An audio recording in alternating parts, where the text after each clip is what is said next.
Father Arseny lovingly arranged Michal's clothing and bowed to his body. The thought came to him again and again like a lightning bolt that God, the Lord himself, had been here and had received Michal's soul.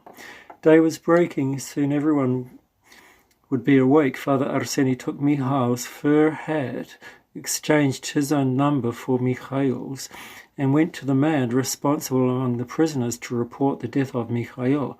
The man, the oldest among the criminals, asked for the Zec number of the deceased and expressed sympathy. The barracks were opened and the prisoners filed out for the morning roll call. In front of the barracks stood the supervisors. The one responsible approached them saying, "We have a corpse, number 382. One of the supervisors went into the barracks, looked at the dead man, kicked him with his boot and left. 2 hours later a sleigh came to pick up the corpse. A medic entered, glanced carelessly at the body of Michail, lifted an eyelid with his gloved hand and said in disgust, "Get him out fast." There were already several corpses in the sleigh, so they took Michail and put him on top of the other dead prisoners. The driver settled himself comfortably by resting his feet on the frozen bodies. It was freezing and quiet. A light snow fell onto the faces of the dead men. It melted slowly so that they seemed to be crying. Next to the barracks stood the supervisors, the medic and Father Arseny, who was praying silently with his hands on his chest. The sleigh moved off. Father Arseny bowed and blessed the dead with the sign of the cross. He went back inside the barracks. The driver, swearing filthily, pulled on the reins, shouted at the horses, and the sleigh moved slowly to disappear behind the barracks. Whose side are you on, priest?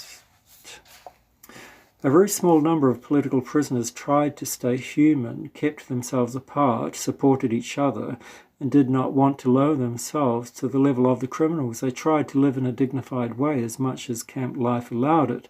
These people gathered in a corner of the barracks, presented lectures, read poetry or memoirs, and even sometimes wrote things on scraps of paper they had found somewhere. Heated arguments would often arise on some topic, but the hottest were the arguments about politics. Even criminals sometimes joined in these discussions. Politicals who had, it seemed, lost interest in everything occasionally showed some interest. People argued passionately, with hatred for their opponents. Father Arseny never participated in these arguments, but once he was pulled in against his will.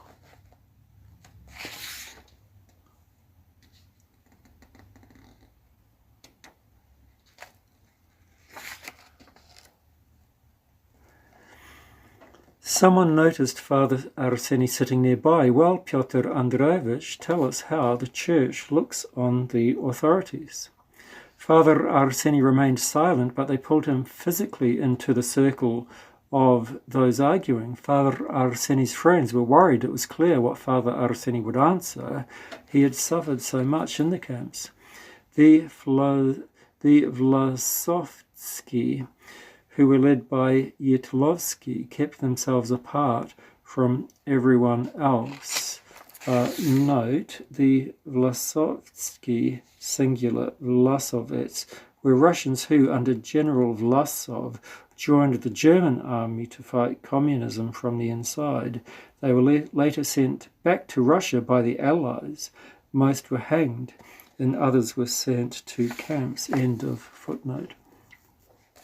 They were afraid of nothing. They knew they had been arrested for a reason. They knew their end was near. One of them said, "So spill it, priest, spill it." Father Arseny stopped for a moment and then said, "You are having a heated argument. It has turned sour, even fierce. It is truly difficult to live in the camp, and we all know how it will end for us.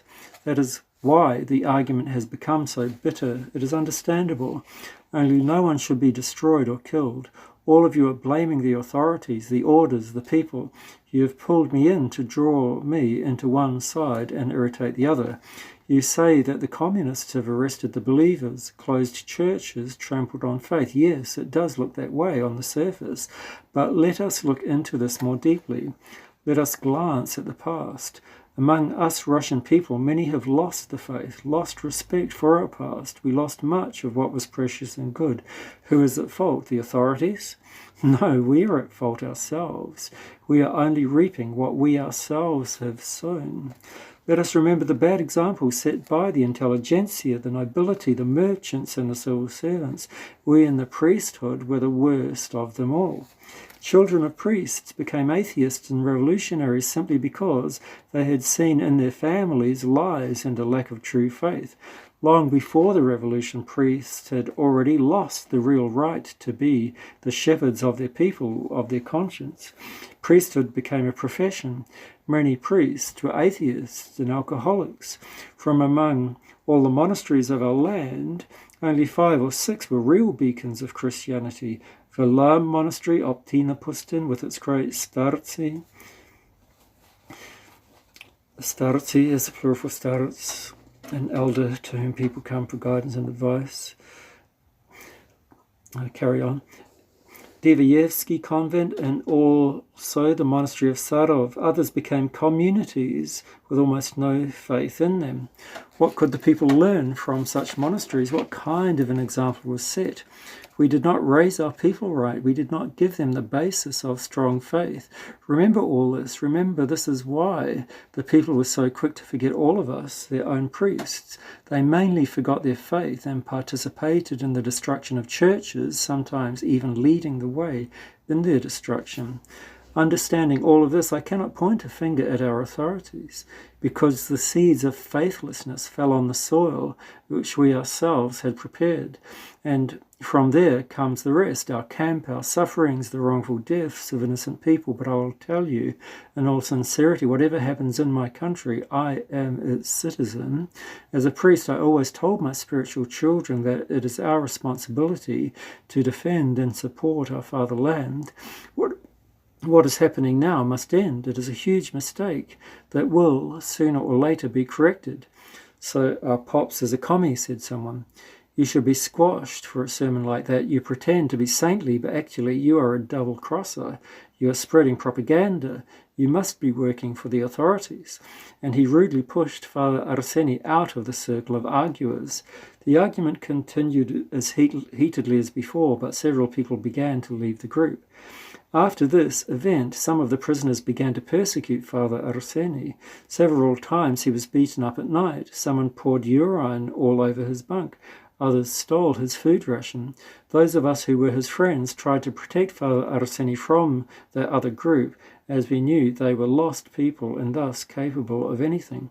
One evening, one of the men, Yura Grigorenko from Kiev, came to take Father Arseny to Yetlovsky, the leader of the Vlasovsky. Yetlovsky was reclining on his bunk and was chatting with his buddies. Well, Pops, are you going to be on our side or with the communists?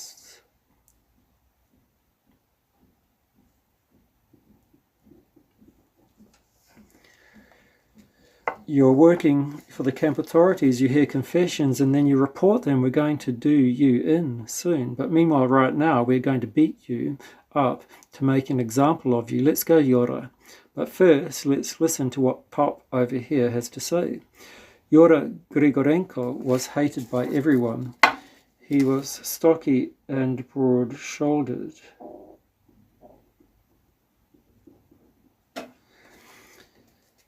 With no neck under his head, and his face was marked by a large scar which deformed it and made him seem constantly to be smiling. All this made him repulsive. Rumour had it that he had worked as an executioner in the German army, although he was in the camp for only having been a member of the Vlasov army. Father Arseny calmly looked at Yetlovsky and said, "Only God can decide on the life of people, not you. I'm not going to join your group." And sitting down on the bunk opposite Yetlovsky's, he continued, "Do not try to frighten me. I'm familiar with yelling, beatings, threats of death. It is God in whom I believe unconditionally, who assigned to each of us our portion of suffering and our time on this earth.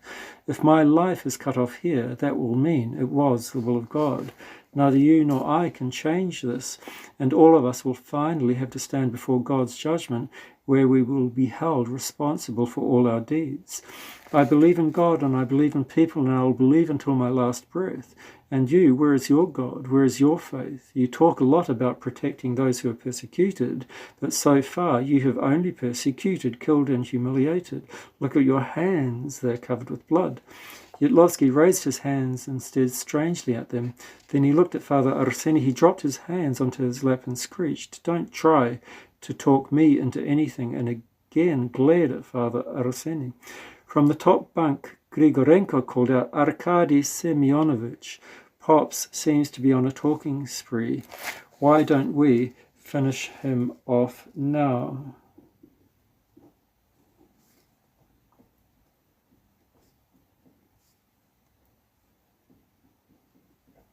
"Shut up," Grigorenko answered Yetlovsky. "Let him say everything he has to say before we do him in. It is their profession to talk, just like the communist propagandists." Father Arseny continued, "Somebody once said to me that you were a believer. But what do you believe in? You have tortured and killed people in the name of what? I remember you talking about Dostoevsky. You said he was your favorite author and the soul of the Russian people. I'm going to quote the words of the Starets Zosima from the brothers Karamazov. This is what he said on his deathbed to those surrounding him. Do not hate atheists, teachers of evil, materialists, even the evil ones, for some of them are truly kind, especially in our day. Love the people of God. Believe and hold high the standard of faith. Do good to all people and help them bear their suffering. Meanwhile, your life is spent in hatred and anger. Each man has the time to rethink his life and to correct it, and you do too." Having said this, Father Arseny stood up and stared. Father Arseny stood up and started walking towards his bunk. But Grigorenko jumped down from his bunk, caught up with Father Arseny and started choking him. At this moment, pushing his way through those who were gathered, a tall and strong prisoner appeared, whose nickname in the barracks was Sailor. In fact, he was a sailor from Odessa who had been sentenced to 15 years in our camp for politics. He was a reckless man, always cheerful and a good friend, and somehow he had never lost his healthy appearance, in spite of the fact that he lived like all of us. Pushing the others away, Sailor grabbed Grigorenko, lifted him like a sack and threw him into the crowd of Yetlovsky's friends. "Hey you forgot that here you are not among Germans, you are in our own camp." And turning to Yetlovsky, he grabbed him by the arm and said in an Odessa dialect, "My dear, you'd better calm your friends down. If you don't, we'll cut all your throats, all of you." Yetlovsky's group seemed shaken. A large group of prisoners had appeared, ready to support Father Arseny and Sailor. Sailor walked up to Grigorenko and said, "Don't you dare touch Pyotr Andreevich. If anything happens to him, I will personally kill you. And before that, I'll beat you to a pulp." He then called to Father Arseny, "Let's go, Pyotr Andreevich. We are just irritating them now. My respects to you all. Hope to see you again some better time." In about 3 weeks, Yura Grigorenko was transferred to another barracks. After this day, Yetlovsky was quiet and became gentler towards people. There were still arguments, but Father Arseny was never pulled into them. But what he had said about one's responsibility and what had happened in Russia lived on in the barracks for a long while. Sazikov. Time passed, and Sazikov became more and more attached to Father Arseny. He took care of him and told him much about himself. He talked to him about his childhood years. He had been born of an educated family in Rostov, graduated from the Rostov Industrial Institute and became an engineer. Then by chance he had joined a group of friends, after which his whole life went tumbling in decline, and for almost 12 years Sazikov had walked the path of a criminal. As he walked this path, he sometimes would look back and start wondering, but he was never able to get back on the right path. He told one version of his life story to the camp administration and his friends, but to Father Arseny he revealed his true life, hiding nothing from him. He had been baptized Seraphim in honor of Saint Seraphim of Sarov, as we learnt before. His mother was a believer, and taking him with her to church until he was 14, she educated him in her religion. She died when he was 22. His father had abandoned the family a long time ago. Seraphim found himself, as it were, caught in a whirlwind. As always, it started with petty crimes, and then armed robberies, drunken parties, beatings, and murder. There is no stopping once you start on this path. There is no stopping. If you step aside, your friends will make sure you return to them. He forgot what his mother had taught him. Real life was an entirely different realm. He never thought about God. Where can you find him in a criminal world? And besides, there were too many other things to worry about. Occasionally he had dealings with Greybeard. He was a strange man, so cruel, but sometimes he would suddenly show his true soul, such a complicated nature. Sazikov had worked on big jobs where they had stole big money. He would get himself employed in big companies, large stores, or any such place where big money was handled at pay time, or at times when the company received a big shipment of cash. As he worked, he would study the way the place functioned. Women would help him because he was tall, handsome, well-spoken, and well-dressed. His work was so impeccable that his superiors complimented him. His working papers were always in perfect order. He knew a lot.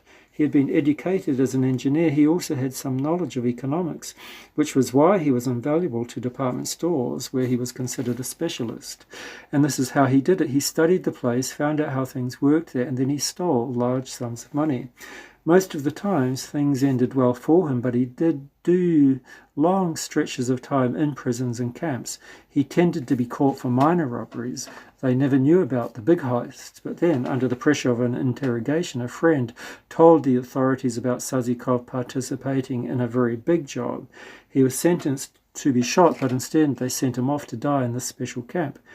"I met you, Father Arseny, and you amazed me," said Sazikov one day. "Everything you do is for other people. At first I thought you must have something to gain from it, or maybe you were feeble-minded, but then I watched you, and you started to remind me of my mother. Many of the things she told me when I was little came back to me. You amazed me when you called me Seraphim. I thought maybe I had told you my name when I was ill, but then I saw that this kind of thing happened to you with others as well. I kept a careful watch on you until I understood clearly you do not live for yourself, but for others in the name of your God.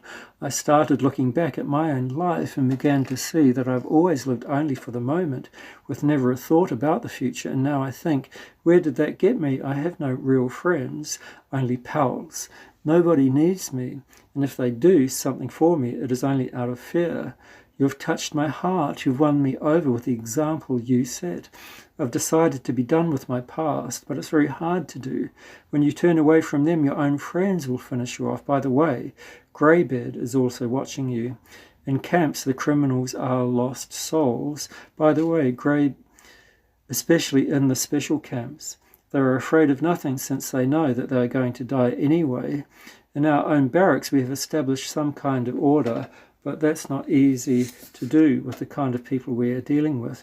I know that I will end my life here, but I want to take your path. I want to believe.